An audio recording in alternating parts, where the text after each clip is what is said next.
Welcome back to new video. আমি মাম্পি ওম travel ব্লগে নিয়ে চলে এসেছি আরো একটি নতুন ভিডিও। আজকে আমার ভিডিওর মাধ্যমে কম খরচায় ভ্রমণ করিয়ে দেখাবো সুন্দরবন। সুন্দরবন নামটা শুনলে পরে সবার প্রথমে মাথায় আসে বাঘমামার দেখা পাওয়া। তবে আমার কাছে সুন্দরবন ভ্রমণ মানে সারাদিন লঞ্চে করে জলপথে ভ্রমণ করা, তার সাথে প্রচুর রকমের খাবার দাবার খাওয়া। সেটা যদি আবার ইলিশ উৎসব হয় তাহলে ব্যাপারটা কিন্তু পুরো জমেখির। তাই দেরি না করে ইলিশ উৎসবে আমি চলে এসেছি সুন্দরভাবে সুন্দরবন ভ্রমণ করব বলে পরিযায়ী রিসর্ট অ্যান্ড ট্যুরিজমের পুরো প্যাকেজটা বুক করে। তোমরাও যদি আমার মতো ইনাদের সাথে ট্যুর করতে চাও অবশ্যই করতে পারো। আমার ভিডিওর মাধ্যমে তুলে ধরবো এখানকার সমস্ত কিছু সুযোগ সুবিধা, মানে আসলে পরে থাকা খাওয়া ঘোরা সমস্ত কিছুটাই কিন্তু তুলে ধরবো। আচ্ছা, তার সাথে উপরি পাওনা হিসেবে রয়েছে কিন্তু ঝুমুর নাচের বিশাল আসর। বন্ধুরা, কলকাতা থেকেও বা তোমরা কিভাবে কম টাকা খরচা করে সুন্দরবনে এসে পৌঁছাবে সেটাও আমি জানিয়ে দেবো। আশা করছি তাই আজকের এই ভিডিও তোমাদের ভীষণ ভালো লাগবে। তাই নতুন বন্ধুদের বলছি অবশ্যই ওম ট্রাভেল ব্লগ সাবস্ক্রাইব করে আমার পাশে থাকবে। চলো তাহলে বন্ধুরা, দেরি না করে আজকের ভিডিও এখান থেকেই শুরু করা যাক।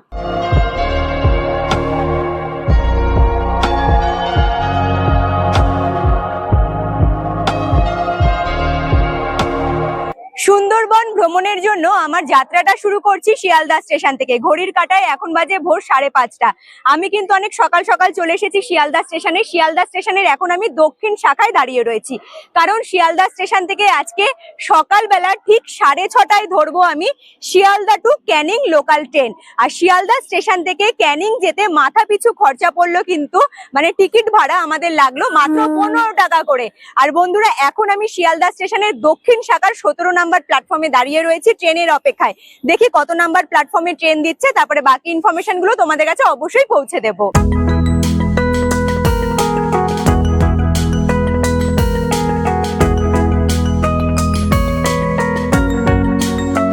ঘড়ির কাঁটায় এখন বাজে সকাল ঠিক 6:15। শিয়ালদা স্টেশনে কিন্তু দক্ষিণ শাখার 17 নম্বর প্ল্যাটফর্মে দিয়ে দিয়েছে ক্যানিং লোকাল ট্রেন। ট্র্যাকে ট্রেন দাঁড়িয়ে রয়েছে, তবে ট্রেন ছাড়া সঠিক সময় কিন্তু সকালবেলা ঠিক 6:30টার সময়। আর ট্রেনটা ক্যানিং থেকে যতটা পরিমাণে ভিড় অবস্থায় আসলো, তবে দেখছি শিয়ালদা স্টেশনে কিন্তু সকলেই নেমে পড়েছে, এখন পুরো ফাঁকা। তাই আমার কিন্তু সিট নিতে কোনো রকম সমস্যা হয়নি। দুই ছেলেকে আমি বসিয়ে দিয়েছি, লাগেজগুলো ট্রেনে তুলে দিয়েছি, এবারে শান্তিতে ট্রেনে উঠে সিট নিয়ে বসে পড়বো। শিয়ালদা স্টেশন থেকে ক্যানিং স্টেশন যাওয়ার জন্য সারাদিনে রয়েছে প্রচুর লোকাল ট্রেন। তবে সুন্দরবন ভ্রমণের জন্য যারা বাড়ি থেকে বেরোয় তারা ক্যানিং স্টেশন পৌঁছানোর জন্য শিয়ালদা স্টেশন থেকে সকাল 7:42 লোকাল ট্রেনটি বেছে নেয়, যার কারণে ট্রেনটিতে প্রচুর পরিমাণে ভিড় থাকে। আর সাথে যেহেতু আমার দুটো বাচ্চা ছিল, তাই আমি সকাল 6:30 ট্রেনটি বেছে নিয়েছিলাম, যাতে ভালো করে সিটে বসে ফাঁকায় ফাঁকায় পৌঁছে যেতে পারি ক্যানিং স্টেশনে। সকালবেলা একদম ঠিক সঠিক সময় সকাল 7:44 আমি পৌঁছে গিয়েছি কিন্তু ক্যানিং স্টেশনে। বন্ধুরা, ক্যানিং স্টেশনে শুধু তোমাদের কিন্তু একটু দায়িত্ব নিয়ে পৌঁছাতে হবে, তারপরে পুরো দায়িত্ব মানে আমি যে আজকে ট্রাভেল এজেন্সির সাথে ভ্রমণ করব সুন্দরবন, তাদের। আমি কিন্তু বুক করেছি প্যাকেজ সুন্দরবন ভ্রমণের জন্য পরিযায়ী রিসর্ট অ্যান্ড ট্যুরিজমের। ক্যানিং স্টেশনে পৌঁছে যাওয়ার পরে পুরো দায়িত্ব তাদের। সুন্দরবন ভ্রমণ যেদিন তোমরা শুরু করবে তার ঠিক আগের দিন তোমাদের কিন্তু পিক আপের লোকেশনটা পাঠিয়ে দেওয়া হবে হোয়াটসঅ্যাপে, যেমনটা আমাকে পাঠিয়ে দেওয়া হয়েছে। ক্যানিং স্টেশনের ঠিক পাশে লাইন দিয়ে কিন্তু পরপর দাঁড়িয়ে রয়েছে অটো। সেখান থেকে অটো ধরে এখন কিন্তু সোনাখালি নয় গদখালি যাব, কারণ সেখান থেকে কিন্তু লঞ্চটা ধরতে হবে। ক্যানিং রেলওয়ে স্টেশন থেকে বেরিয়ে আসার পরে পাশে যে রোডটা রয়েছে এই রোডের ওপরে কিন্তু পরপর দাঁড়িয়ে থাকে অটো। এখান থেকে অটো ধরে এবারে আমাদের সোজা যেতে হবে সোনাখালি নয় গদখালি। ব্যাক সাইডে পুরো ক্যানিং রেলওয়ে স্টেশন দেখা যাচ্ছে। আচ্ছা, সুন্দরবন ভ্রমণের জন্য আমি যে ট্রাভেল এজেন্সি বুক করেছি সেখানকার এক দাদা কিন্তু আমাদের জন্য অপেক্ষা করছে আগে থেকে। শুধু আমাদের জন্য নয়, যারা কিন্তু সুন্দরবন ভ্রমণ করবে এই ট্রাভেল এজেন্সি বুক করে তাদের সকলকেই কিন্তু দাদা গাইড করে গাড়িতে তুলে দিচ্ছে। এই যে দাদা এখানে দাঁড়িয়ে রয়েছে, এই গাড়ি ধরে এখন কিন্তু সোজা আমি চলে যাব সোনাখালিতে। অটোতে বসে জার্নি শুরু করলাম এবারে ক্যানিং রেলওয়ে স্টেশন থেকে সোজা সোনাখালি যাওয়ার উদ্দেশ্যে। বাসন্তী হাইওয়ে ধরে মাতলা ব্রিজ পার করে এগিয়ে যাচ্ছি সোনাখালি ফেরিঘাটের দিকে। ক্যানিং রেলওয়ে স্টেশন থেকে সোনাখালি ফেরিঘাটের দূরত্ব 17 কিলোমিটারের মতো। আর এই রাস্তা অতিক্রম করতে আমাদের সময় লেগেছিল 30 থেকে 40 মিনিট। তবে অটো ড্রাইভার দাদাদের ওপরেও কিন্তু সময়টা নির্ভর করে অনেক সময়।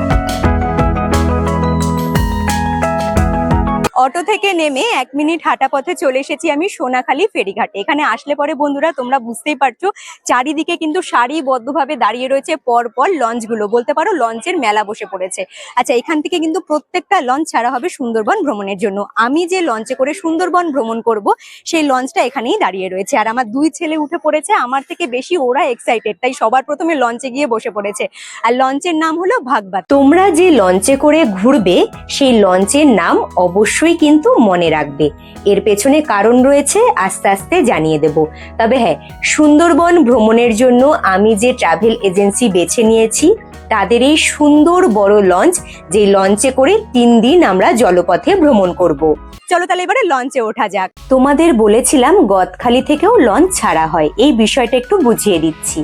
যখন প্রচুর পরিমাণে ট্যুরিস্ট সুন্দরবনে আসে এবং প্রচুর লঞ্চ দাঁড়িয়ে থাকে সোনাখালীতে, যেসব লঞ্চগুলো সোনাখালীতে দাঁড়াতে পারে না তারা কিন্তু গদখালি থেকে ট্যুরিস্টদের তোলে, এই হলো ব্যাপার। আর আস্তে আস্তে কিন্তু সোনাখালী থেকে একের পর এক লঞ্চ ছেড়ে রওনা দিল সুন্দরবন ভ্রমণের জন্য। ইতিমধ্যে আমাদের লঞ্চও ছেড়ে দিয়েছে, এগিয়ে যাচ্ছি সুন্দরবনের দিকে। সোনাখালীকে আমরা সকলেই টাটা বাই বাই জানিয়ে এগিয়ে চললাম সুন্দরবনের দিকে। লঞ্চে ওঠার পরে বেশ খানিকক্ষণ ওয়েট করতে হয়েছিল, তবে সামনের দিকে বসে রয়েছিলাম, বেশ ভালোই লাগছিল। আচ্ছা, এই মাত্র লঞ্চ কিন্তু ছেড়ে দিয়েছে সুন্দরবন ভ্রমণের জন্য, সকলেই এখানে বসে রয়েছে। সামনের দিকে স্পেসটা তো তোমাদের দেখালাম, তবে ব্যাক সাইডে কিন্তু অনেকটা বড় জায়গা রয়েছে যেখানে সকলেই চেয়ার নিয়ে বসে রয়েছে। মোটামুটি সকলে জল খাবার কমপ্লিট হয়ে গিয়েছে, মনে হচ্ছে আমার আর সৌরভের বাকি রয়েছে। তবে এখানে কিন্তু কাকু কাকিমারা বেশ বসে জমিয়ে সকালে জল খাবারটা কমপ্লিট করছে। দেখি সকালে জল খাবারে কি কি রয়েছে।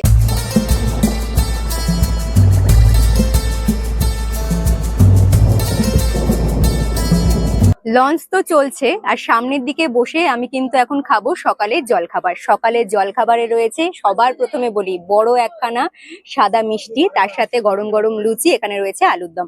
চলো তাহলে বসে না থেকে সকালের জলখাবারটা কমপ্লিট করা যাক, খেয়ে দেখি খেতে কেমন হয়েছে। তাহলে তোমরা বুঝতেই পারলে লঞ্চে ওঠার সাথে সাথে হাতে কেমন চলে এলো সকালের গরম গরম জলখাবার। প্লেটে থাকা মিষ্টি শুধু 1 পিস পাবে, বাদ বাকি লুচি আলুর দম যতবার ইচ্ছে পেট ভরে খেতে পারো, কোনো বাধা নিষেধ নেই। অনেক সকালবেলা বাড়ি থেকে বেরিয়েছিলাম, বাইরে তেমন কিছু খাওয়া হয়নি, তাই সকালবেলায় গরম গরম লুচি আলুর দম খেতে বেশ ভালো লাগছিল।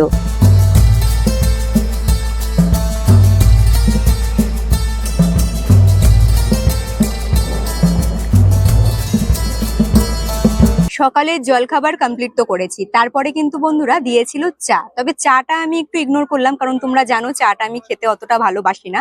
যাই হোক, কিছুক্ষণ ওয়েট করার পরে আবার চলে এসেছে চিংড়ির পকোড়া। এখানে বাটি ভরে চিংড়ির পকোড়া দিয়েছে, তার সাথে দিয়েছে কিন্তু 2খানা শশা। যাই হোক, এটা খেতে খেতে এখন কিন্তু সুন্দর ভিউ দেখছি, পাশ দিয়ে কিন্তু যাচ্ছে আরো অনেকগুলো লঞ্চ, দেখতে দারুণ লাগছে। ভিউ দেখতে দেখতে চলো সুন্দর করে খাওয়া যাক কিন্তু চিংড়ির পকোড়া। চিংড়ি মাছের পকোড়া খেতে আমার তো বেশ ভালোই লেগেছিল, তবে চিংড়ি মাছের পকোড়া দেখে আমার ছেলে দুটো ভীষণ খুশি হয়েছিল, ওরা দুজনই চিংড়ি মাছ খেতে খুব ভালোবাসে। সোনাখালী থেকে লঞ্চ ছাড়ার পরে বেশ অনেকক্ষণ জলপথে ভ্রমণ করতে করতে চলে এসেছি আমাদের প্রথম গন্তব্যস্থলে, যেখানে এসে লঞ্চ দাঁড়িয়েছে আর আমরা সকলেই একের পর এক লঞ্চ থেকে নেমে গন্তব্যস্থলের দিকে এগিয়ে যাচ্ছি। সুন্দরবন ভ্রমণের মধ্যে প্রথম দিনে প্রথম আমাদের টুরিস্ট স্পট কিন্তু বেকং বাংলো, মানে রবীন্দ্রনাথ ঠাকুরের বাংলো। এখানে আসলে পরে তোমরা কিন্তু পরিবেশটা দারুণ সুন্দরভাবে উপভোগ করতে পারবে। বাচ্চাদের জন্য যেমন এখানে রয়েছে প্লেগ্রাউন্ড, যেখানে বাচ্চারা ভীষণ সুন্দরভাবে মজা করতে পারবে, তাছাড়াও কিন্তু বিশাল বড় গার্ডেন এরিয়া রয়েছে। সামনের দিকে দেখা যাচ্ছে কিন্তু রবীন্দ্রনাথ ঠাকুরের খুব সুন্দর মূর্তি। পুরো এরিয়াটা আমি নিজেও ঘুরে দেখবো এবং ভিডিওর মাধ্যমে সমস্ত কিছুটাই তুলে ধরবো। এখানে এসে কিন্তু সকলেই ফটোশুট করছে, কারণ ফটোশুট করার মতো কিন্তু বেস্ট জায়গা বেকং বাংলো।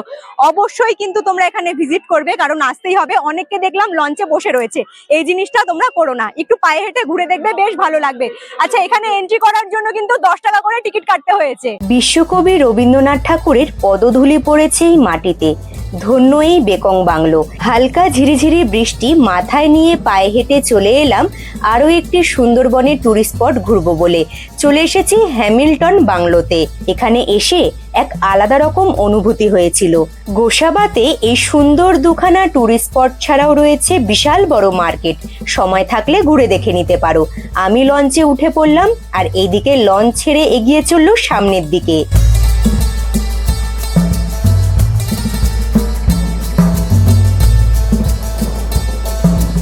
বসে পড়েছি দুপুরের খাবার খেতে। দুপুরের খাবারে কিন্তু পুরো টেবিল সাজিয়ে বিভিন্ন ধরনের খাবার দাবার রয়েছে।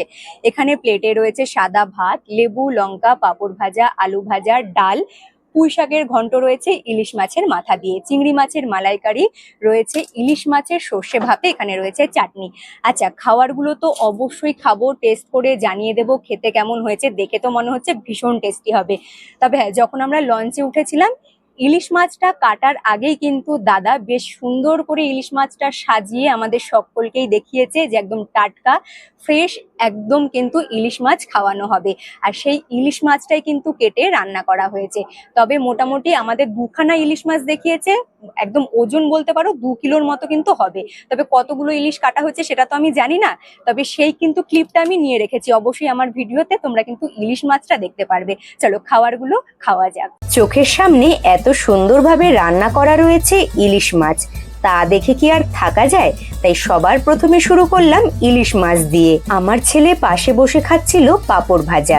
ডালের বাটি দেখে পুরো পাগল হয়ে গিয়েছে। প্রথমে আমি একটু টেস্ট করে দেখলাম, তারপরে ছেলেকে ডাল ভাত খাইয়ে দিলাম। প্রথম দিনের দুপুরের প্রত্যেকটা খাবার আমার ভীষণ ভালো লেগেছিল। প্রত্যেকটা খাবার তোমরা আনলিমিটেড পাবে। দাদারা কিন্তু ভীষণ ভালো, যারা খাবার সার্ভ করছে। তোমরা যতবার চাইবে তারা কিন্তু ততবারই হাসি মুখে প্রত্যেকটা খাবার তোমাদেরকে সার্ভ করবে, যেটা আমি নিজের চোখে দেখেছি। সুন্দরবন মানে লঞ্চে করে ঘোরা, খাওয়া দাওয়া, বাঘমামার দেখা পাওয়া, এইগুলো তো রয়েছে। তবে সুন্দরবনের মানুষের জীবন জীবিকা ঠিক কিভাবে চলে, এইগুলো দেখতেও কিন্তু অনেকে আগ্রহী থাকে। দুপুরের খাওয়া দাওয়া পুরো কমপ্লিট। এবারে আমাকে রেস্ট নিতে হবে। তবে রেস্ট নেওয়ার জন্য লঞ্চের ঠিক নিচের দিকে কিন্তু বেশ সুন্দর ব্যবস্থা রয়েছে। দুপাশেই তোমরা দেখতে পাচ্ছ এখানে কিন্তু বেডের ব্যবস্থা রয়েছে ভীষণ সুন্দর। আর এখানে সকলের কিন্তু লাগেজ গুলো রাখা রয়েছে। সিঁড়ি ধরে নিচের দিকে নামলে পরে এক সাইডে রয়েছে চেঞ্জিং রুমের ব্যবস্থা, একদিকে রয়েছে টয়লেটের ব্যবস্থা। আমার 2 ছেলে কিন্তু এখানে বসে রেস্ট করছে, খেলা করছে, সকলেই বসে রয়েছে যাদের খাওয়া দাওয়া হয়ে গিয়েছে। এখনো অনেকে বসে ওপরে খাবার দাবার খাচ্ছে। তবে আমার যেহেতু খাওয়া দাওয়া কমপ্লিট, তাই আমিও একটু বসে কিন্তু রেস্ট নেব। লঞ্চের ঠিক নিচের দিকটা কেমন আশা করছি তোমাদের বোঝাতে পেরেছি। বেশ সুন্দর, দুপাশে কিন্তু বেডের ব্যবস্থা রয়েছে, যেখানে শুধু তোমরা বসতে নয়, শুয়েও থাকতে পারবে। আর এখানে কিন্তু আমার 2 ছেলে এসে ভীষণ খুশি হয়েছিল, কারণ জলপথে ভ্রমণ করতে ওরা খুব ভালোবাসে। লঞ্চে থাকা আমাদের সকলের কিন্তু দুপুরের খাওয়া দাওয়া কমপ্লিট। তারপরে চলে এসেছিল বাটি ভরে ফল। এই বাটিতে ছিল আম, মৌসুমী লেবু এবং পেয়ারা।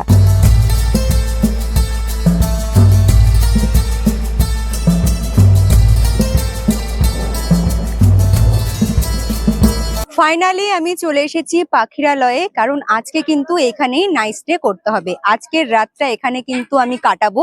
দেখি, আমি তো রুম আগে থেকেই বলে রেখেছিলাম, তবে রুমটা ঠিক কেমন সেটা রুমের কাছে গিয়েই আমি তোমাদের জানিয়ে দেবো। তবে এখন কিন্তু এই ব্রিজটা ধরে সামনের দিকে এগোতে হবে। সুন্দরবনের উত্তরাঞ্চলে অবস্থিত পাখিরালয়, যা মাতলা নদী ও গোমতী নদীর সংযোগস্থলে অবস্থিত। সুন্দরবনের একটি বিখ্যাত পাখি সংরক্ষণের স্থান হলো পাখিরালয়, যেখানে বছরের বিভিন্ন সময় বিভিন্ন প্রজাতির পাখির দেখা পাওয়া যায়।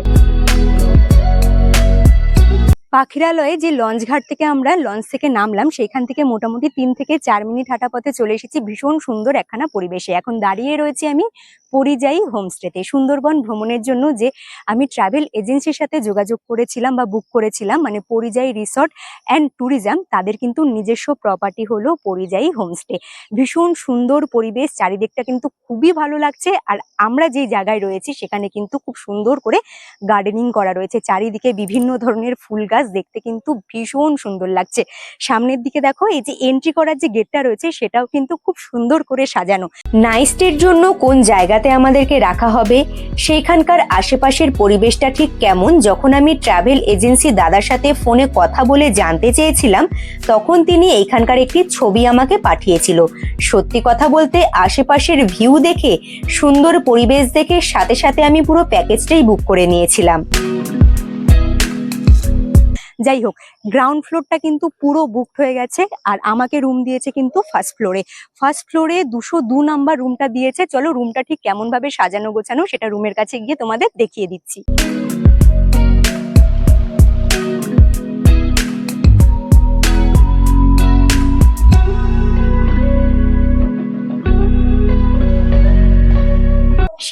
উপরের দিকে উঠে আসলে পারে, মানে ফার্স্ট ফ্লোরে আসলে তোমরা দেখতে পারবে কিন্তু সুন্দরবনের এই গ্রাম্য পরিবেশের চারিদিকের ভিউ, যেটা দেখতে ভীষণ সুন্দর লাগছে। বড় খোলা মাঠ যেখানে জল জমে রয়েছে, গাছপালা রয়েছে, দেখতে কিন্তু ভীষণ সুন্দর লাগছে। একঘেয়ে পরিবেশে থাকতে থাকতে যখন তোমরা একটু বোর হয়ে যাবে, এরকম খোলা একটা পরিবেশ তোমাদের মনকে শান্ত করে দেবে। খোলা আকাশের নিচে সবুজে ভরা এই মাঠ প্রাঙ্গণ, সাথে বিভিন্ন ধরনের গাছগাছালি, দেখতে এত সুন্দর লাগছিল, মনে হচ্ছে রুমে না গিয়ে এখানে দাঁড়িয়ে থেকে সুন্দর এই প্রকৃতির রূপ শুধু দেখতে থাকি। রুমটা ঠিক কিভাবে সাজানো গোছানো রয়েছে সেটা আগে তোমাদের দেখিয়ে দিচ্ছি। রুমটা কিন্তু বেশ বড়, আর রুমের ভেতরে এন্ট্রি করেছি, দু পাশেই রয়েছে বেডের ব্যবস্থা। এই পাশের বেডে রয়েছে দুটো বালিশ, ব্ল্যাঙ্কেটের ব্যবস্থা, সেম দুটো বালিশ এবং ব্ল্যাঙ্কেটের ব্যবস্থা রয়েছে এই পাশের বেডে। দুটো বেডের ঠিক পাশেই রয়েছে দুখানা বড় বড় জানলা। আচ্ছা, এইখানে রয়েছে ছোট্ট একটা টি টেবিল, এসির রিমোট রয়েছে, জলের জগ রয়েছে, সুইচ বোর্ড, লাইট, পাখা, এসি সমস্ত কিছু রয়েছে। আচ্ছা, তোমাদের আরো একটি কথা জানিয়ে দিচ্ছি, যদি তোমরা এসি রুম নিতে চাও সেটা অবশ্যই আগে থেকে জানিয়ে দেবে, এবং যদি তোমরা নন এসি রুমে থাকতে চাও সেটাও আগে থেকে জানিয়ে দেবে। এখানে আয়নার ব্যবস্থা রয়েছে।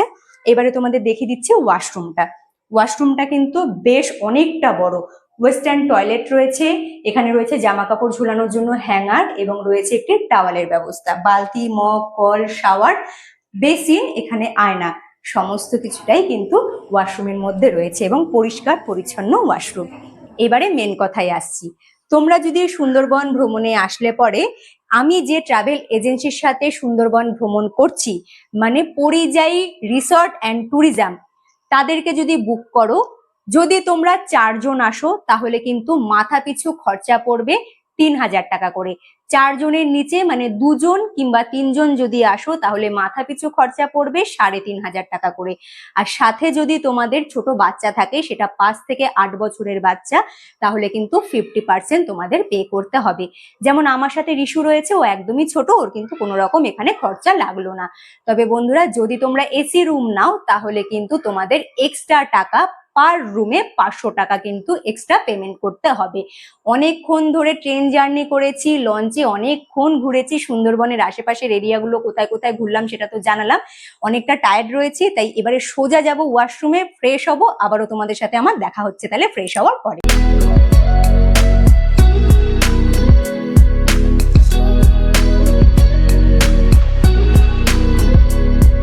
ফ্রেশ হয়ে রেডি হচ্ছিলাম, আর রুমে বসেই কিন্তু শুনতে পাচ্ছি যে এইদিকে গান বাজনার আসর পুরো শুরু হয়ে গিয়েছে।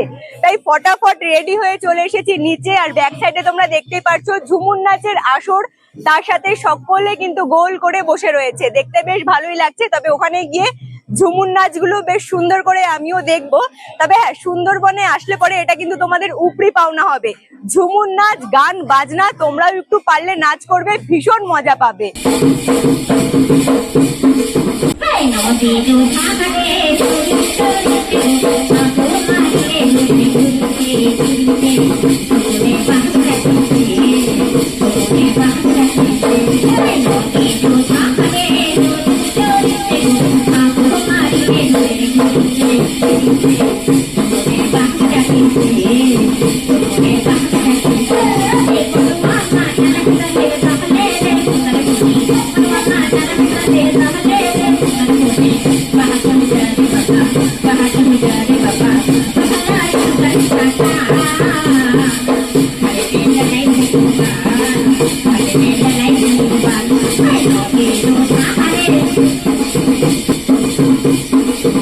ওইদিকে ঝুমুর নাচ তো হচ্ছে, ঝুমুর নাচ দেখতে দেখতে সকলের হাতে কিন্তু দাদা দিয়ে গেল সন্ধেবেলা স্ন্যাক্স। সন্ধেবেলা স্ন্যাক্সে রয়েছে কিন্তু চাউমিন, প্লেট ভরে চাউমিন দিয়েছে, তার মধ্যে শসা এবং কিন্তু সস দিয়ে বেশ সুন্দর করে সাজিয়ে দিয়েছে। এখানে আমার, ওমের, আর রয়েছে কিন্তু সৌরভের।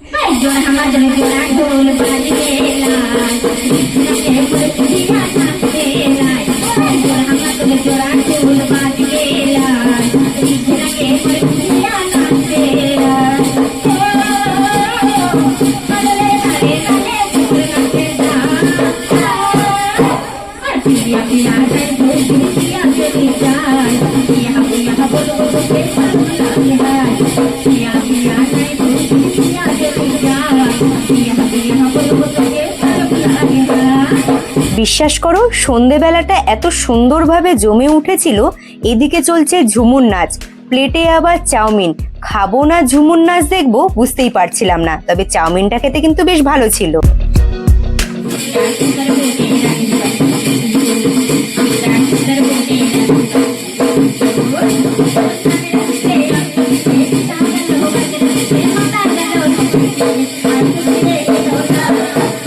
ঘড়ির কাঁটায় বাজে রাত ঠিক 10টা, আর বসে পড়েছি দুই ছেলেকে সাথে নিয়ে রাতের খাবার খেতে। রাতের খাবারে রয়েছে জিরে রাইস, স্যালাড, আলু পটলের তরকারি, এখানে রয়েছে মাটন কষা। আচ্ছা, খাবারগুলো দেখে বেশ টেস্টি মনে হচ্ছে, তবে খাবারগুলো খেয়ে অবশ্যই তোমাদের জানিয়ে দেবো খেতে কেমন হয়েছে। আর এখানে কিন্তু আমার দুই ছেলেই খেতে শুরু করে দিয়েছে। প্রথমে লঞ্চে ওঠার সময় কিন্তু সকলের মুখগুলোই অচেনা ছিল, তবে এখন কিন্তু বেশ সকলের সাথেই একটা ভালো রিলেশন হয়ে গিয়েছে, তাই সকলের সাথে বসে জমিয়ে রাতের খাবারটা কমপ্লিট করব। তোমরা বিশ্বাস করো আমার সাথে আমার দুই ছেলে ছিল, ওদেরকেও কিন্তু ভীষণ সুন্দরভাবে খাবার সার্ভ করেছে, খাবার দাবার দিয়েছে। ওদের কিন্তু খাওয়া দাওয়া নিয়ে কোনো রকম সমস্যা হয়নি। আচ্ছা, শুরু করলাম আমি মাটন দিয়ে। মাটনটা কিন্তু দারুণ হয়েছিল, সাথে ছিল বড় একখানা আলুর পিস। যেহেতু ভালো পরিষেবা পেয়েছি তাই ভালোটা তো বলতেই হবে। তবে হ্যাঁ, প্রত্যেকটা খাবার কিন্তু রাতেও তোমরা আনলিমিটেড নিয়ে খেতে পারবে। রাতে খাওয়া দাওয়া কমপ্লিট করে সোজা রুমে গিয়ে ঘুমিয়ে পড়েছিলাম। সকালে তাড়াতাড়ি উঠে সাইট সিনের উদ্দেশ্যে বেরোতে হবে। গুড মর্নিং বন্ধুরা, সুন্দরবন ভ্রমণের আজকে আমাদের দ্বিতীয় দিন।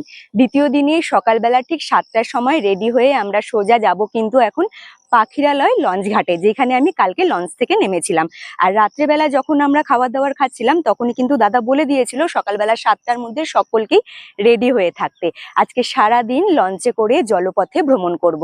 কোথায় কোথায় ভিজিট করব আমার ভিডিওর সাথে থাকলে অবশ্যই জানতে পারবে। রেডি হয়ে গিয়েছি, দুই ছেলেও ওখানে রেডি হয়ে গিয়েছে। সোজা এবারে আমরা যাব লঞ্চ ঘাটে। আজকে আমরা সারাদিন লঞ্চে করে জলপথে ভ্রমণ করব। ভিজিট করব সুন্দরবনের বিভিন্ন টুরিস্ট স্পটে, তার সাথে বিভিন্ন অচেনা খাড়িতে, যেখানে গেলে বাঘমামার দেখা অবশ্যই পাওয়া যাবে। লঞ্চের মাথায় ডাব আর রজনীগন্ধা ফুলের মালা দিয়ে বেশ সুন্দরভাবে পুজো দেওয়া হয়েছিল সকালবেলাতেই। একের পর এক আমাদের মতনও কিন্তু আরো প্রচুর লঞ্চ যাচ্ছে তাদের গন্তব্যস্থলের দিকে সুন্দরবন ভ্রমণ করার জন্য। সুন্দরবন ভ্রমণের মধ্যে কিছু চেনা জায়গা তো আমি অবশ্যই দেখাবো, তাছাড়াও কিন্তু কিছু অচেনা জায়গা আমি তোমাদের দেখাবো, যেসব জায়গাগুলো শুধু দেখা সম্ভব হয়েছে আমাদের ট্রাভেল এজেন্সি দাদাদের জন্য। সুন্দরবন ভ্রমণের দ্বিতীয় দিনে আজকে আমার প্রথম গন্তব্যস্থল কিন্তু সজনেখালি, যেখানে আমরা ভিজিট করেছি। সুন্দরবনের এইগুলো কিন্তু একখানা দ্বীপ, যেখানে রয়েছে ম্যানগ্রোভ অরণ্য। বিভিন্ন ধরনের গাছগাছালি দেখতে পারবে যেগুলো নোনা জলে জীবিত থাকে। আচ্ছা, সুন্দরী গাছ কিন্তু এই সজনেখালিতে রয়েছে, যেটা আমরা দেখবো। সামনের দিকে দেখা যাচ্ছে ওয়াচ টাওয়ার। তবে আজকে সারাদিন কিন্তু গাইড দাদা আমাদের সাথে থাকবে। সামনের দিকে প্রচুর ভিড়, গাইড দাদা সকলকে সামনের দিকে নিয়ে গেছে এবং এখানে তোমরা কি ধরনের জীবজন্তু দেখতে পারবে সমস্ত কিছুটাই কিন্তু গাইড দাদা বলছে। তবে জানি না, সামনের দিকের ওয়াচ টাওয়ারে গিয়ে এখানে কিন্তু আমরা দেখবো একটা ছোট্ট রয়েছে মিষ্টি জলের পুকুর। সেই পুকুরে যদি কোনো জীবজন্তু জল খেতে আসে সেই সময়টা যদি আমরা ভিজিট করতে পারি তাহলে আশা করছি কোনো রকম জীবজন্তু আমরা দেখতে পারবো।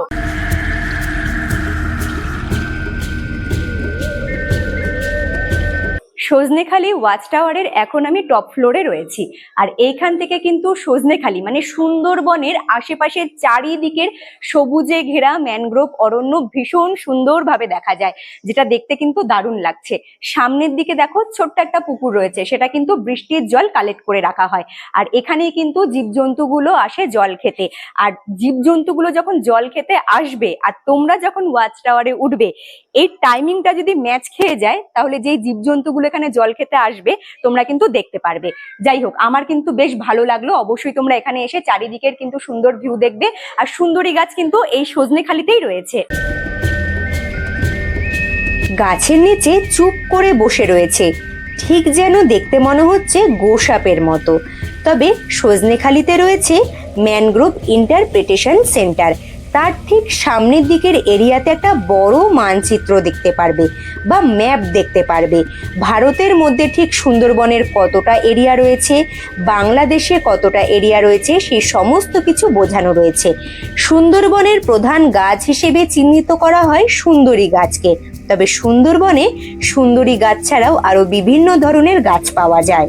এই হলো আমাদের গাইড দাদা, যিনি সারা দিন আজকে লঞ্চে আমাদের সাথে থাকবে। প্রত্যেকটা জায়গায় যেখানে আমরা ভিজিট করব সেই সব জায়গাগুলোর সম্বন্ধে আমাদেরকে সুন্দরভাবে বুঝিয়ে দেবে। লঞ্চে উঠে পড়লাম। লঞ্চ কিন্তু সজনেখালি থেকে ছেড়ে রওনা দিল দ্বিতীয় গন্তব্যস্থলের দিকে।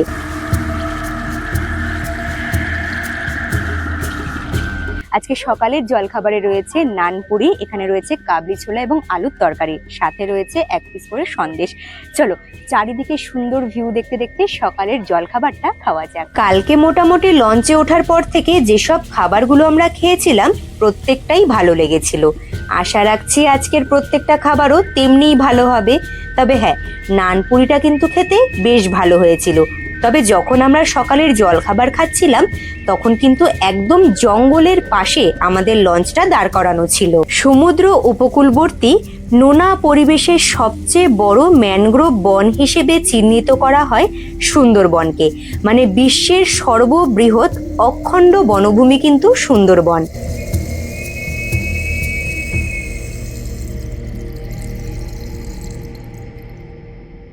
চলে এলাম দ্বিতীয় নাম্বার আমাদের গন্তব্যস্থলে। এখন রয়েছি আমি সুধর্ণখালিতে। বন্ধুরা, এখানে আসলে পরে তোমরা বিশাল বড় ম্যানগ্রোভ অরণ্য তো দেখতে পারবে। তাছাড়াও দেখো আমার ব্যাক সাইডে দেখা যাচ্ছে সুন্দরী গাছ। আচ্ছা, সুন্দরী গাছের ছাওয়ায় এখন আমি দাঁড়িয়ে রয়েছি। তবে এখানে কত রকমের প্রজাতির গাছগাছালি রয়েছে, গাছের কি নাম, সমস্ত কিছুটাই কিন্তু বোর্ডের মধ্যে লেখা রয়েছে, যেগুলো আশা করছি দেখতে তোমাদের ভীষণ ভালো লাগবে। সুধর্ণখালিতে রয়েছে ছোট্ট একটা মন্দির, যেই মন্দিরে বিরাজমান বনবিবির মূর্তি। বনবিবিকে জঙ্গলের মেন দেবতা হিসেবে চিহ্নিত করা হয়।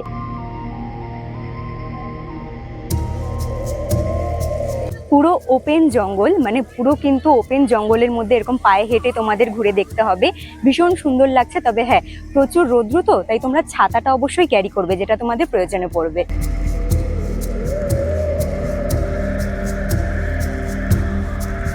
সুধর্ণখালিতেও রয়েছে কিন্তু একটা খুব সুন্দর ওয়াচ টাওয়ার। ওয়াচ টাওয়ারের ওপর থেকে কিন্তু ভীষণ সুন্দর ভিউ পাওয়া যায় সুধর্ণখালির আশেপাশের এরিয়ার। এখানে মূলত তোমরা আসলে পরে কিন্তু মঠ গড়ান এবং গেওয়া, তার সাথে রয়েছে সাদা বাইন, এইসব গাছগুলো কিন্তু দেখতে পারবে। আশা করছি সুধর্ণখালি ঘুরলে পরে তোমাদের ভীষণ ভালো লাগবে, কিন্তু প্রচুর গরম। আচ্ছা, তোমরা যখন এখানে আসবে তখন কিন্তু প্লাস্টিকের কোনো জিনিস ক্যারি করবে না। সুন্দরবনকে জালের মতো জড়িয়ে রেখেছে সামুদ্রিক স্রোতধারা, কাদাচর এবং ম্যানগ্রোভ বনভূমি। তাছাড়াও রয়েছে ক্ষুদ্রায়মান দ্বীপমালা, নদীনালা, খাড়ি, বিল, পুরো মিলিয়ে সুন্দরবন যেন জলাকীর্ণ অঞ্চল, যা তোমরা ওয়াচ টাওয়ারের ওপর থেকে ভীষণ সুন্দরভাবে বুঝতে পারবে।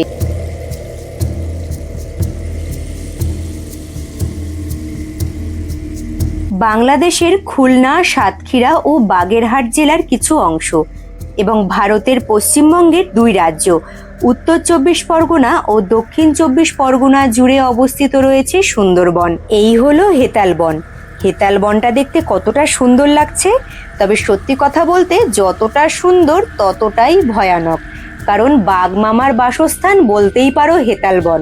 সুন্দরবন ভ্রমণের জন্য 2টো রাস্তা রয়েছে, একটি হলো লং রুট, একটি হলো শর্ট রুট। আমরা ধরেছিলাম লং রুট, তাই আমরা প্রচুর অচেনা খাড়ির ভেতর দিয়ে সামনের দিকে এগিয়ে যাচ্ছিলাম। আস্তে আস্তে লঞ্চ কিন্তু গভীর জঙ্গলের দিকে এগিয়ে যাচ্ছে। হঠাৎ করে লঞ্চ ড্রাইভার দাদা আমাদের সকলকেই চুপ করে যেতে বলল। কথা অনুযায়ী আমরা সকলেই চুপ হয়ে গেলাম। এখানে কিছু একটা আছে, চিৎকার করলেই পালিয়ে যাবে। এইদিকে লঞ্চ ড্রাইভার দাদা আস্তে আস্তে লঞ্চটা কিন্তু একদম জঙ্গলের কাছে এগিয়ে নিয়ে গেল। হঠাৎ করে আমরা দেখতে পেলাম 2খানা হরিণ এই জঙ্গলের ভেতরে ঘুরে বেড়াচ্ছে। তবে একটু কষ্ট হচ্ছিল, প্রথমে ভেবেছিলাম বাঘ মামার দেখা পাবো, তবে সেটা আর হলো না। তবে একদিকে আনন্দ হচ্ছিল এই কারণে আমরা চিড়িয়াখানায় যাই বন্দি করা হরিণ দেখতে। তবে জঙ্গলের মাঝে নিজেদের মতো বেঁচে রয়েছে এই হরিণগুলো, তাদের দেখতে এবং তাদের সৌন্দর্য কিন্তু একদম অন্য রকমের। যাই হোক, হরিণের তো দেখা পেলাম। এবারে আরো গভীর জঙ্গল দিয়ে কিন্তু আমাদের লঞ্চ ড্রাইভার দাদা লঞ্চটা এগিয়ে নিয়ে যাচ্ছিল। প্রায় 15 মিনিটের মতো এখানে লঞ্চ দাঁড়িয়েছিল, আর ততক্ষণ কিন্তু আমরা সকলেই হরিণগুলোকে দেখেছি। সুন্দরবন ভ্রমণে নিয়ে এসে বোকা বানিয়ে তোমাদেরকে যারা লং রুট দিয়ে না ঘুরিয়ে শর্ট রুট দিয়ে ঘোরাবে, সেখানে বেশি খাড়িও পড়বে না আর কোনো জীবজন্তু দেখার আশাও থাকবে না। তাই সুন্দরবন ভ্রমণের জন্য সঠিক ট্রাভেল এজেন্সির সাথে যোগাযোগ করে প্যাকেজ বুক করাটা কিন্তু ভীষণ পরিমাণে দরকার। একদল হরিণের দেখা তো আমরা পেলাম, একটু হলেও মনকে সান্ত্বনা দিতে পেরেছি। তবে যাই হোক, বাঘ মামাকে দেখার একটু আশা তো রয়েছে, তাই চলে এলাম আরো একটি টুরিস্ট স্পটে। এখানে কিন্তু বাঘ মামা থাকতেও পারে। আদৌ কি আমরা বাঘ মামার দেখা পাবো, এই আশা নিয়ে কিন্তু এন্ট্রি করলাম সুন্দরবনেরই জঙ্গলে। চলে এসেছি আমি দোবাকি ক্যাম্পে। আচ্ছা, দোবাকি ক্যাম্প কিন্তু পুরো ওপেন একখানা জঙ্গল, যে ওপেন জঙ্গলের মাঝখানে এরকম উঁচু রয়েছে ব্রিজ, যে ব্রিজটা কিন্তু অনেকটা দূর পর্যন্ত বিস্তৃত রয়েছে। আর ব্রিজটা দুপাশে এরকম নেট দিয়ে ঘেরা, যাতে কোনো রকম জীবজন্তু আমাদের অ্যাটাক করতে না পারে। আসলে অন্যান্য জায়গাগুলোর তুলনায় এখানে কিন্তু বেশি চান্স থাকে জীবজন্তু দেখার। এর আগের বার এসে আমি কিন্তু এখানে হরিণ দেখেছিলাম। জানি না, এইমাত্র লঞ্চ থেকে নামলাম, এবারে সামনের দিকে এগিয়ে যাব, পুরো ক্যাম্পটা ঘুরে দেখব, দেখি কোনো জীবজন্তু দেখা পাই কি পাই না। সুন্দরবন ভ্রমণে এসে আমরা যে কটা টুরিস্ট স্পটে ভিজিট করেছিলাম, প্রত্যেকটাতেই আমরা দেখেছি একটি করে রয়েছে ওয়াচ টাওয়ার। তেমনি দোবাকি ক্যাম্পেও রয়েছে ওয়াচ টাওয়ার, যাতে অনেকটা উঁচু থেকে জঙ্গলের আশেপাশের এরিয়াগুলো ভীষণ সুন্দরভাবে দেখা যায়। এত ঘন জঙ্গল, এর মাঝখানে কোনো জীবজন্তু বসে থাকলে সেটা হয়তো আমাদের চোখেও পড়বে না। দোবাকি ক্যাম্প ঘুরে এবারে আমরা সোজা লঞ্চে উঠে রওনা দিলাম পঞ্চমুখানির দিকে। সুন্দরবনের পঞ্চমুখানি বলতে 5টি নদীর মিলনস্থলকে বোঝানো হয়েছে, যেখানে 5টি নদী একসঙ্গে মিলিত হয়ে প্রবেশ করেছে সুন্দরবনের দিকে। যেহেতু 5টি নদী একসঙ্গে মিলিত হয়েছে, তাই এখানে কিন্তু প্রচুর জলের ঢেউ থাকে। সুন্দরবন ভ্রমণের দ্বিতীয় দিনে লঞ্চে বসে আজকে দুপুরের খাবার দাবার খাবো। দুপুরের খাবারে রয়েছে বেশ অনেক রকমের কিন্তু খাবার, তবে কি কি রয়েছে সেটা আগে জানিয়ে দিচ্ছি। সাদা ভাত, পাঁপড় ভাজা, লেবু, এখানে কাঁচা লঙ্কা, আলু ভাজা। এখানে রয়েছে ভেজ ডাল, মাছের মাথা দিয়ে কচুর শাক, ইলিশ মাছের কিন্তু এটা সর্ষে দিয়ে বানানো হয়েছে খুব সুন্দর করে, আর এখানে রয়েছে কাতলা মাছের কারি, রয়েছে চাটনি। খাবারগুলো দেখে ভীষণ টেস্টি মনে হচ্ছে। ইলিশ উৎসবে যেহেতু এসছি, সবার প্রথমে ইলিশ দিয়েই শুরু করব। তবে তোমাদের একটি কথা আমি জানিয়ে রাখি, দেখো আমার পাশে যে দিদি বা কাকিমারা বসে রয়েছে, তাদের কিন্তু দাদারা বারবার করে এসে খাবার সার্ভ করছে, মানে যার যেটা লাগছে সেটা কিন্তু বারবার করে এসে দিয়ে যাচ্ছে। তবে আমাকে কেন বাটিতে দিয়েছে, আসলে যদি বারবার করে দাদারা খাবার দিতে আসে তাহলে জিনিসটা দেখতে খুব বাজে লাগবে, তাই আমি বলেছিলাম বাটিতে সবকিছু সাজিয়ে দিতে, যাতে তোমাদেরকে ভালো করে বুঝিয়ে দিতে পারি খাবারে কি কি থাকে। তবে ইলিশ, কাতলা, কচু, ডাল, চাটনি সবই কিন্তু অসাধারণ ছিল খেতে। আচ্ছা, যেটা বলা হয়নি, সকালবেলা জলখাবারের পরে দেওয়া হয়েছিল 1 কাপ করে চা, তার ঠিক কিছুক্ষণ পরে দেওয়া হয়েছিল 1 প্লেট আমুদি মাছের পকোড়া, এবং দুপুরবেলা খাবারের পরে দেওয়া হয়েছিল কিন্তু 1 বাটি করে ফল, যার মধ্যে আম, মৌসুমী লেবু এবং পেয়ারা ছিল।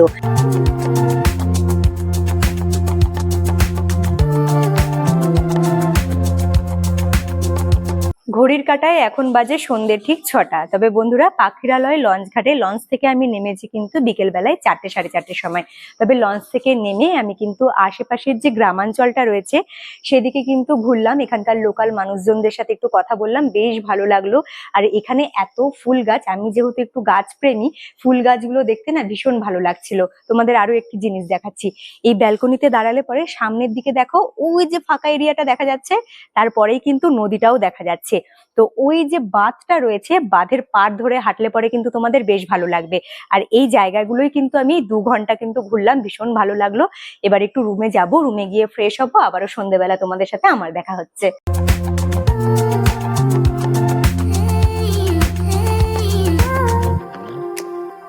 বাইরে থেকে ঘুরে এসে রুমে ফ্রেশ হয়ে কিন্তু রেস্ট করছিলাম। তবে বন্ধুরা, আজকে সন্ধ্যেবেলার টিফিনে ছিল কিন্তু বাটি ভরে চিকেন পকোড়া।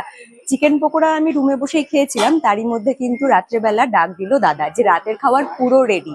তাই রেডি হয়ে আমিও চলে এসেছি কিন্তু খাবার দাবার খেতে। এখানে সকলেই বসে কিন্তু রাতের খাবার দাবার কমপ্লিট করছে। তবে আমি বলেছি আমার প্লেটটা সাজিয়ে দিতে, তাই আমার আর সৌরভের প্লেটটা কিন্তু বেশ সুন্দর করে সাজিয়ে দিয়েছে। তবে টেবিলে গিয়ে দেখি আজকে রাতের খাবারে কি কি রয়েছে, চলে এসো। এই হলো প্লেট, সকলেই বসে খাবার দাবার খাচ্ছে, ওখানে আমার ছেলেও বসে পড়েছে। আর রাতের খাবারে রয়েছে কিন্তু ফ্রাইড রাইস, এখানে রয়েছে স্যালাড, চিকেন কষা, রয়েছে আলুর দম। চলো তাহলে দেরি না করে খাওয়াটা শুরু করা যাক। আমরা যতজন একসাথে সুন্দরবন ভ্রমণে এসেছি তারা সকলেই ভীষণ ভালো মানুষ, আসলে তারা আনন্দ করতে ভালোবাসে। তাই আজকের সন্ধ্যেবেলাটা তারা কিন্তু দারুণ সুন্দরভাবে গান বাজনা করে মাতিয়ে তুলেছিল। রাতের প্রত্যেকটা খাবারই ভীষণ টেস্টি হয়েছিল, খাদ্য রসিকদের জন্য বেশ ভালো হবে। আমাকে প্রথমেই এতটা দিয়ে দিয়েছিল যে দ্বিতীয়বার আর নিতেই হয়নি। গুড মর্নিং বন্ধুরা, সুন্দরবন ভ্রমণের আজকে হলো তৃতীয় দিন। আর আমাদের কিন্তু কাল রাতে সময় দিয়ে দিয়েছিল সকালবেলা ঠিক 8টার সময় রেডি হয়ে যাতে আমরা সকলে লঞ্চ ঘাটের কাছে চলে আসি। কথা অনুযায়ী সকলেই রেডি হয়ে আমরা চলে এসেছি পাখিরালয় লঞ্চ ঘাটে। সকলেই কিন্তু লঞ্চে উঠে পড়েছে। তবে আজকে আমরা কোথায় কোথায় ভিজিট করব, আমার সাথে থাকো, সমস্ত কিছুটাই তুলে ধরবো। তবে এখন আপাতত লঞ্চে গিয়ে উঠে পড়বো। এখানে পরপর অনেকগুলো লঞ্চ একসাথে দাঁড়িয়েছিল, আর আমাদের লঞ্চটা ঠিক যেভাবে দাঁড়িয়েছিল ভাবছিলাম কিভাবে উঠবো। আমার ভাবতেও দেরি নেই, সাথে সাথে দাদা এসে হাজির, আমাকে হাত ধরে লঞ্চের উপরে তুলে দিল। তবে এই দাদাগুলোর বিষয়ে যদি আমি বলি, তারা প্রত্যেকেই কিন্তু ভীষণ ভালো মানুষ। মানে লঞ্চে আমাদের 3 দিন যেইভাবে কেয়ার করেছে, তারা গাইড করেছে, সত্যি তাদের কথা না বললেই নয়। আমরা প্রত্যেকটা জায়গায় যখন ভিজিট করেছি তারা গুনে গুনে লঞ্চের প্রত্যেকটা মানুষকে তুলেছে, যাতে কেউ কোনো জায়গাতে ছাড়া না পড়ে।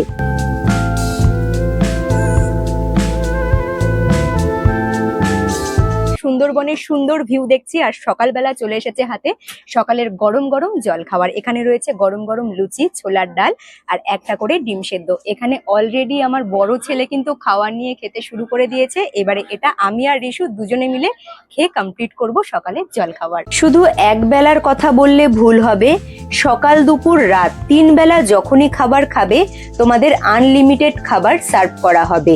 সকালবেলা ঘুম থেকে ওঠার সাথে সাথেই রুমে চলে আসবে বেডটি, যেটা শুধু আমাকে নয় প্রত্যেককেই কিন্তু দেওয়া হয়। আর সকালের আজকের জলখাবারটাও কিন্তু বেশ ভালো হয়েছিল। আর আজকে আমরা সবাই কিন্তু রুম ছেড়ে আমাদের লাগেজগুলো নিয়েই লঞ্চে উঠেছিলাম।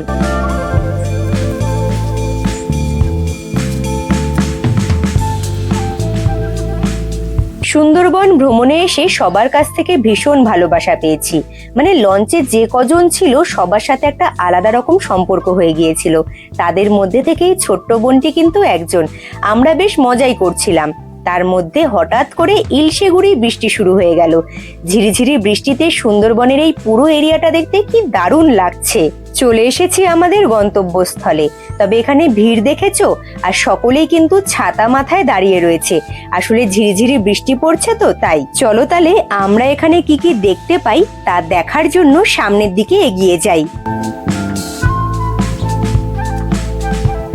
সুন্দর এক গ্রাম্য পরিবেশের মাঝখানে রয়েছে লোকনাথ বাবার মন্দির। সেই লোকনাথ বাবার মন্দির দর্শন করব, তবে রোডের ওপর থেকে কিন্তু মন্দির প্রাঙ্গণটা দেখা যাচ্ছে। এখানে আসার আগে রোডের ওপরে এক দাদার সাথে দেখা হলো। জেলে দাদা, তিনি কিন্তু তার সহকর্মীদের সাথে নৌকা করে গেছিল মাছ ধরতে গভীর জঙ্গলে। সেখানে বাঘের কবলে পড়েছিল। তবে বাঘ কিন্তু অ্যাটাক করেছিল পুরো মাথার মধ্যে। এখন যে দাদার পরিস্থিতি, সেই পরিস্থিতির অবস্থায় কিন্তু দাদা দাঁড়িয়ে রয়েছে রোডের ওপরে। সকলেই কিন্তু ঘিরে দাদাকে দেখছে। পুরো পিঠ ফিট মাথা কিন্তু একদম কাটাচেরা অবস্থায় রয়েছে। তবে হ্যাঁ, এখন তিনি সুস্থ, দীর্ঘদিন চিকিৎসা চলেছে। তবে ঠাকুরের আশীর্বাদ না থাকলে পরে তিনি কিন্তু আমাদের সামনে দাঁড়িয়ে থাকতে পারতো না। বেশ ভালো লাগলো দাদার সাথে পরিচয় করে। যাবো এখন সোজা ওই রোডটা ধরে মন্দির প্রাঙ্গণের কাছে।